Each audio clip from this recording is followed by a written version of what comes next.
ये गुलबहार गोलीमार जाफर इमाम बारगाह की बैक साइड पे है। देख रहे हैं ये सारा कचरा है यहाँ पर बाहर निकला हुआ है।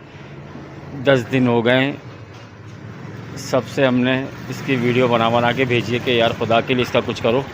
मुहर्रम आ रहे हैं, अब 4 दिन मुहर्रम के रह गए हैं और ये कह रहे हैं कि आज कल कर लेंगे, आज भंगी नहीं, खुदाई वाले लैंड डालने वाले नहीं आए। मतलब यहाँ बातें चल रही हैं, काम कोई करने को तैयार नहीं है। यार खुदा रहा इसको देखो यार, कि पहली मुहर्रम से यहाँ मजलिसें शुरू हो जाएंगी। बहुत मामला ख़राब हो गए। आगे देखें किस तरह से लोग आ जा रहे हैं। हर घर में मजलिस, हर घर में मातमदारी अज़ादारी होती है। देखिए सामने ये आलम लगा हुआ है।